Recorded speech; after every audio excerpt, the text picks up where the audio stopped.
My goal is to help inspire people to be their best selves. These conversations will help people identify their best qualities, bring them out, and understand how to develop plans to achieve their goals. I'm Kayla B, and welcome to the Big Boss Energy Podcast.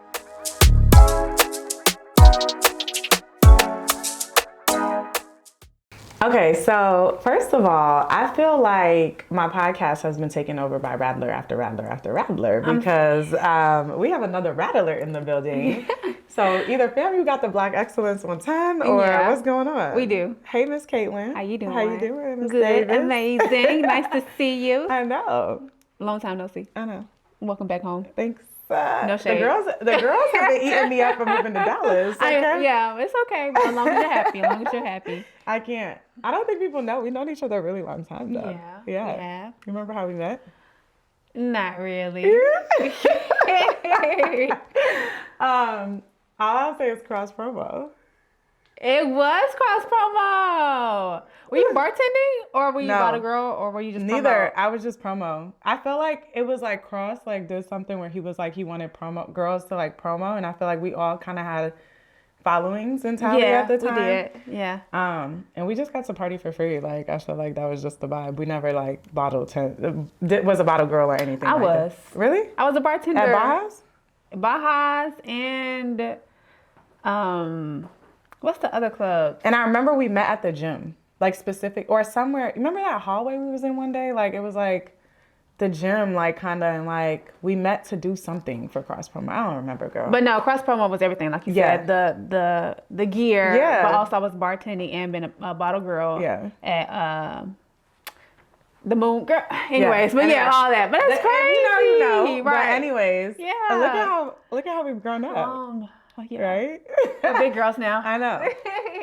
It's actually interesting to me that so many people that I know from college, especially, like have grown into this content creation space. Yeah. One, I think it's really cool to see how we've all grown in such different areas of content creation. But yeah, we all had humble beginnings, y'all. We was all lit outside, and now I feel like the girls have grown up. We're classy, we're like in our bag, and it's just completely different. I love that for us. Emphasis on in our bag. Right, yeah. My girl got over 1 million. Hold on, let's do the stat check. Yeah. Oh, go ahead. Because you got over 1 million followers now. I I feel like I remember what made you go viral, though. The spring break pic, yes. The spring break pictures, So okay? yeah, talk about, first of all, let's get into it. Kayla is like an Atlanta native ATL girl at heart. So yeah, give the people a little rundown on how we even got to the 1 million followers at this point. Honestly, it was more so it flowed naturally. Yeah. So when I was on campus, before Instagram became so Instagram. detailed, Instagram, you got to do this, that, and the third. I would post pictures on my Instagram every day, like a diary. Yeah. All right. And how content creation came about. No. Before I even did that, I joined a natural hair club called Impressions of Beauty. Have you heard of that? In Tallahassee? Yeah. No. Well, basically, they were doing? giving out natural hair products as well as hosting like different classes each month to teach people on campus how to do their natural hair. Oh, wow. And they reached out to me and was like, hey, I love your natural hair. Because at the time I was doing Bantu knots, Yes. Oh my God. I was doing all of that. And so they was like, yeah, come teach the classes. So I taught, I had like hosted a party, a natural hair party hosted by like Cream of Nature or Lotta Body once a month, as well as did like, the step-by-step tutorials, grids. Did that on Instagram. And I think I got paid, don't quote me, girl, but like $200 or $300 a month. Which is a lot in college. Yeah, but outside looking in, I'm probably like, dang, I could have got paid a lot more. A lot more. Yeah. Anyway, so that's what started. So I started doing hair on top of my diary pictures. Yeah. And then my friend did a internship in Miami. Okay. It's called Touch Dolls. Have you heard of Touch Dolls? Yes, I've heard of that before. So at the time, I think it was on the same level as Fashion Nova, but Fashion Nova went. Yes. And she was sending me clothes, I think every 2 weeks or something like that. So free clothes. All I had to do was take a picture in it and post it on Instagram. And from there, that's when Fashion Nova saw me, Pretty Little Things, and it was like a snowball effect. Yeah. Yeah, I love that. But yeah, I feel like I remember distinctly there was just this one picture that like took the internet by storm. It was like spring break and you were specifically like repping your family. Every like, time. Yeah. Every time. So talk about that because I feel like, obviously I went to Florida State, so we was in the same city, but you right had across the street. Yeah, we had a different experience, I think, with the culture naturally at a HBCU. I think that's super powerful. Being able to just embody, like you said, I'm getting paid to do Bantu knots. Embody yourself and being Black and beautiful. So I love that what was the pinnacle for you was just being you, right? And being able to represent, obviously, FAMU. the university. Right. Okay, girl. Let me say the enrollment went up because of me. Okay. I know a couple of them came because of me. But no, those spring break pictures was a pivotal moment in my social media career. I remember the first one went viral. My homeboy shot the picture. He sent it to me. Do you still have the picture? Somewhere in my phone, yeah. You got to send it to me. I'll send it to you so you can post it, yeah. Yeah. And he sent it to me, and I remember just randomly posting it at night. I was in my dorm room. Well, you don't know the dorms because you didn't go to FAMU, but I was in my dorm room. I'm just saying. I had friends who went to But it was Palmettos, St. Palmettos. And I remember I was in my little twin bed. I was like, let me just post this picture.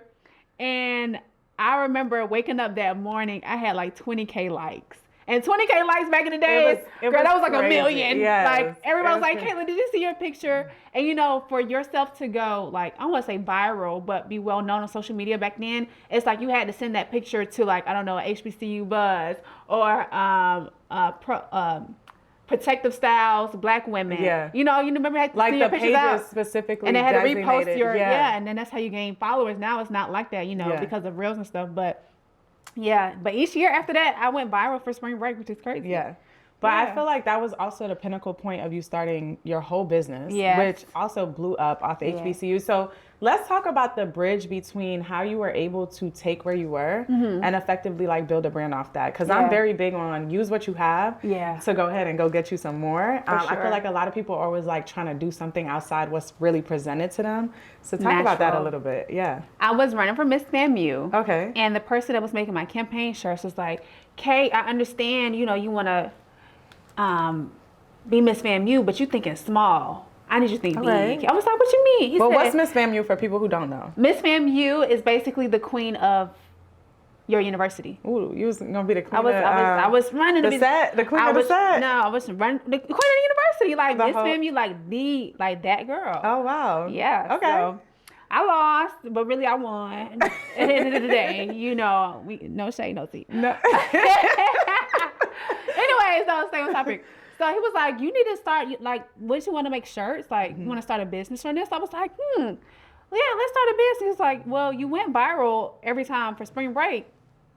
Why don't we start off with a swimsuit? And I was like, of course. Okay, let's do a swimsuit. I did like this 90s FAMU 1887, took a picture on the beach, went viral. Everybody was like, oh, make Spelman or make NCAT, like Howard, da-da-da-da-da. Yeah. But I didn't know how to make any shirts at that time. Oh, wow. You know, so he was like, don't worry about it. I'm going to make the shirts or the swimsuits, and then I'm going to send it out to people. So I was just the face. I was just promoting, and he was just sending it out to people.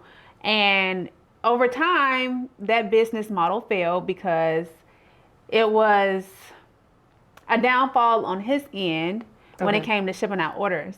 Okay. And so I had to basically stop working with him, but I'm like, how do I continue on with this business?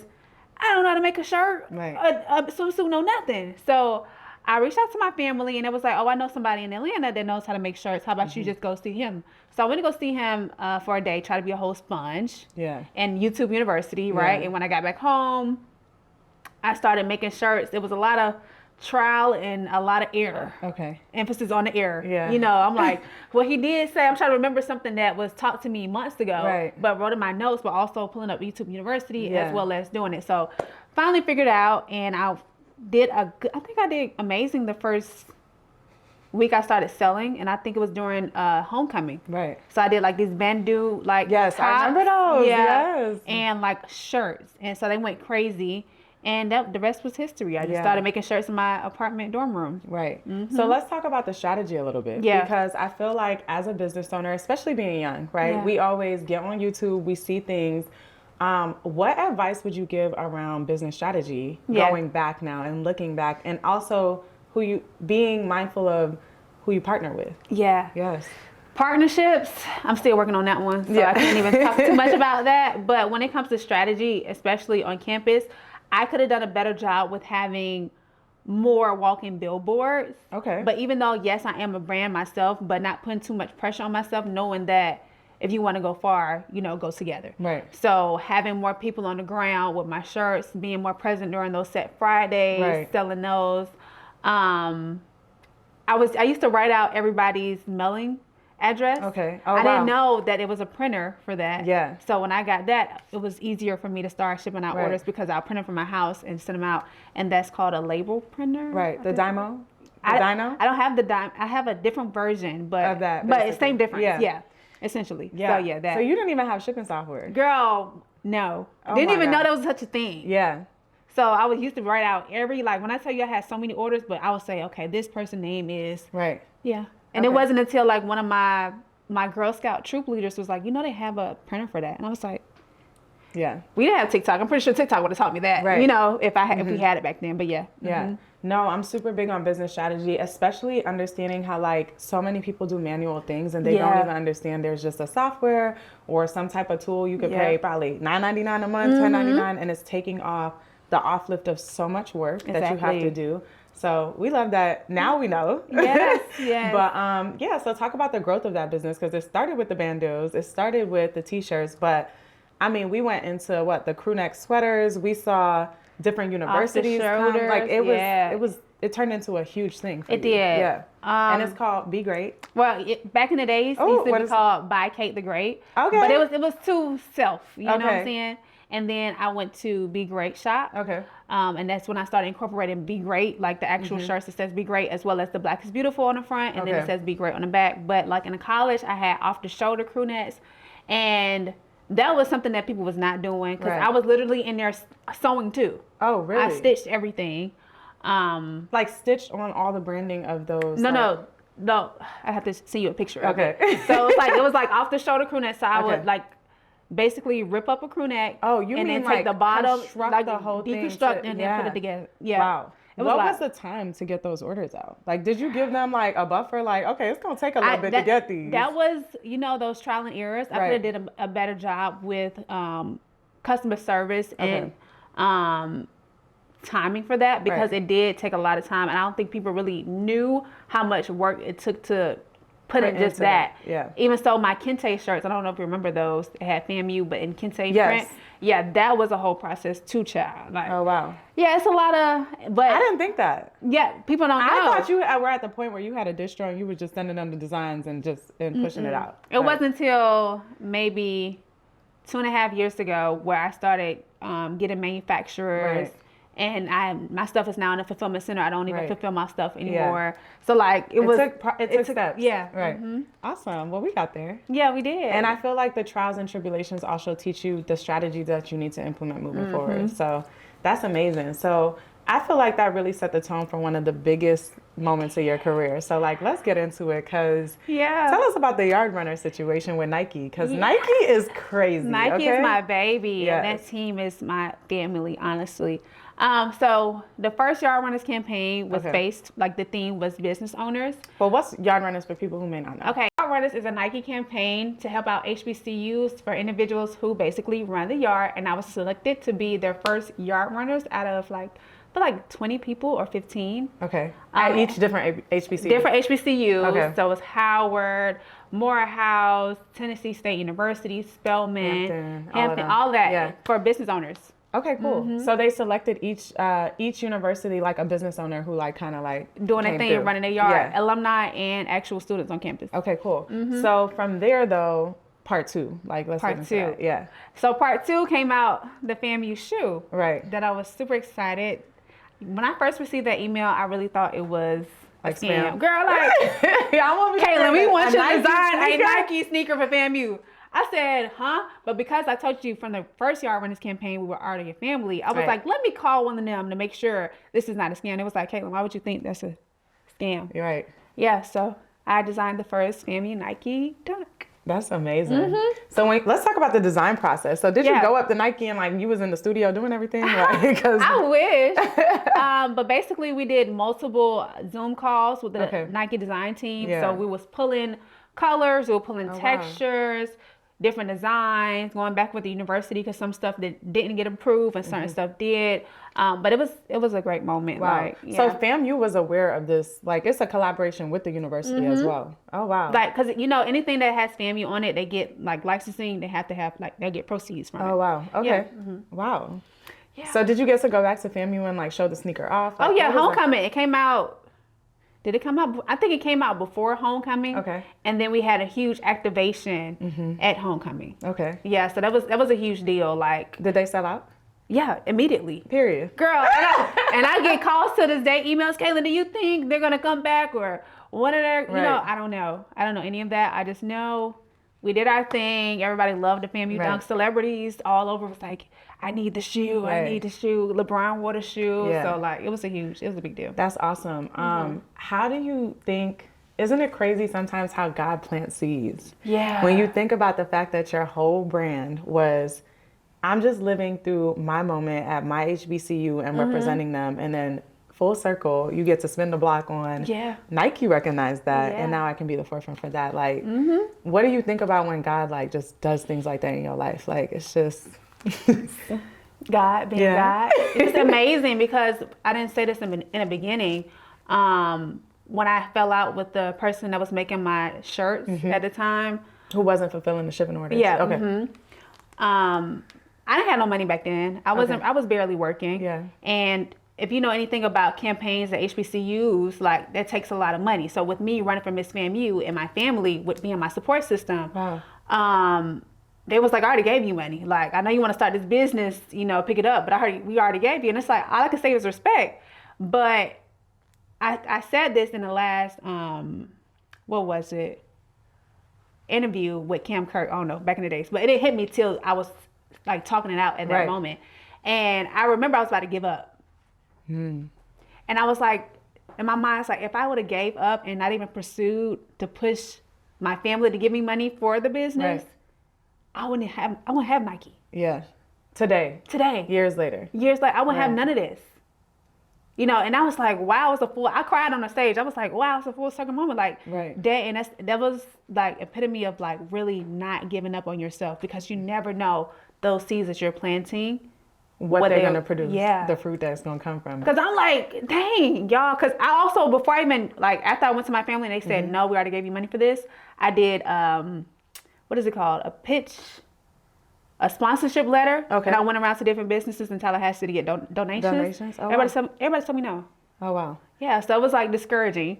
But you also had to figure it out. Yeah, facts. That's a part. Because look at all the different steps of the journey that you had to figure out. Had you not been tried with figuring something out, I think one thing about being a business owner that I've learned is a lot of people say, I'm waiting on the right moment. Yeah. And for me, I'm like, there is no right moment. When I tell you, you're going to figure some stuff out along the way. Things are going to go left and you're just going to have to bounce back and be like, okay, well, where do I go from here? But every time I feel like God is planting those seeds and teaching you lessons for when that opportunity really strikes. So it's just, I love to see that. I love it. Same. But yeah, so where are we now? Like, what's coming next? How you feeling? A lot of business has been started obviously from your social media. Do you see yourself growing as a businesswoman? Are you more so focused now on like the content creation aspect? How has that been balanced out in your life at this point?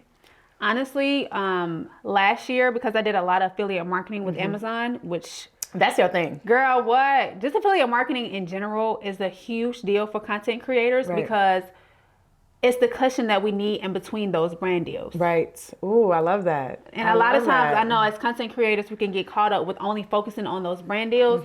But brand deals are hit or miss, especially in our demographic. Right. Being women and African American, So having affiliate marketing gives you the cushion that when you don't have a brand deal, you're going to be straight regardless. The bill's going to be paid. You're going to be good. So I advocate for affiliate marketing all the time, that you can make big money with that as well as brand deals. But because I was so focused on that, I put a back seat on Be Great. Okay. And a lot of people started coming up to me like, okay, what a shirt set? What's going on? Yeah, what's up? We still want it. Like, I understand you doing your thing. So it's just like, I feel like God was just planting different nuggets. I'll be at the airport. Somebody had my shirt on. I was just at church recently. They had an OG shirt on I made like years ago. Like, okay, so when is this coming back? And I feel like God is like, okay, Cait, It's time. It's time. Right. So picking that back up, also wanted to get more involved with the community, doing a lot of different community service activations. Still trying to figure that out, but I wanna start giving back. Right. Awesome. So do you have a like expected launch on when we gonna expect Be Great again? Well, Or it's some just stuff in the already works? dropped already now, but Yeah. just bringing back the OG shirts, like the Black is Beautiful. People love Right. those. Just bringing like old stuff back, Right. and then shooting in some new stuff over time. I feel that. No, awesome. Well, I mean, I don't know. I'm like, I'm so happy to see you in this space. I had no idea you were going crazy on TikTok, like Instagram. But yeah, what makes you so passionate about the Amazon affiliate? Because you stand for the Amazon affiliate, okay? Get that check. Yeah. What do you You mean? are an Amazon affiliate at Yes. this point. But you're affiliated to Amazon No, at this point. I But love the Amazon I think team. what I love about your content when it comes to the Amazon affiliate is you allow people to find affordable looks. Yes. Yeah, I think that's like your lane when it comes to the Amazon affiliate. So talk a little bit about finding your niche specifically on affiliate links. Because I mean, you can sell anything. Yeah. Yeah. Yeah. So Honestly, I just find stuff that I like, and also keep in mind what the everyday person will also like, because when it comes to affiliate and conversions, you want to get the masses. right. So if you get the masses, you get the masses of the coins. You know what I'm Right. saying? So if you want to do a workout set, everybody want to look, cute Yeah. workout set. So just keeping that in mind, and also implementing those cute elevated looks as well, that you don't have to spend an arm and a leg to be that girl. Right. All right, cool. Well, I mean, I think I have one last question. Go ahead. Okay, so it's like, as a business owner and content creator, what advice would you give to people who are trying to balance both? Right? Like, what is your advice on, do you need to choose both? Is it the perfect avenue to be your own self-marketer? Like, what have you learned on this journey about running a business through social media, as well as just being your own boss and like being a content creator? I think I'm honestly still learning that one as well, but delegation, because I'm the one who I got this, I got that. I can do everything. And I feel like, I don't want to say like us as men, African-American women, we feel the need to bear everything, and knowing that that's not going to help us elevate. Right. And so I'm still trying to work on that. But that's why when it came to being a business owner, having those manufacturers, like me stopping to make shirts, like I didn't do that anymore, freed up a lot of time, as well as having a fulfillment center, having them ship out orders, freed up a lot of time. Right. And then now trying to find editors to help me out with that as well. Like, that was a huge deal in my career, helping me just being a creative, you know what I'm saying? And not trying to focus too much on other things. Right. No, it's definitely important. I feel like the key to scaling your business is being able to delegate things properly to other people, so you have the time to make better decisions and really focus your attention on the creation, the decision making, all the important stuff. Right. Yeah. So I feel it. Yes, I have a million things going on, so I get it. Yeah. But I love this. Really happy you stopped by today. Of course. I've been waiting for that call. I'm not gonna lie. To be here. Yeah.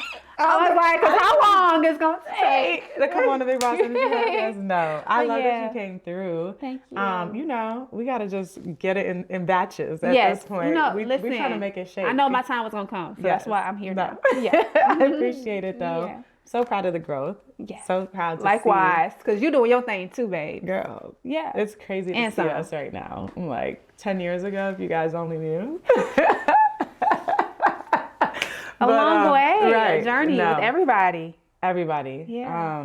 It's beautiful to see. So thanks for stopping by, BBE. We wishing you the best. We waiting on the drops. Yes, ma'am. The girls want it for homecoming. They are. Okay. And it's my 10th year. Right. It got to be here by the homecoming season now. You got a whole year. Barely. We got months. Right. Girl, oh my Half a gosh, year. it's about to be March. I know. Yeah. It's crazy. You But know. anyway. Right, Anyways, this is another BBE episode, and we're so happy, and we great over here. We're doing great. We're great. Awesome. Period. But Yeah. all right.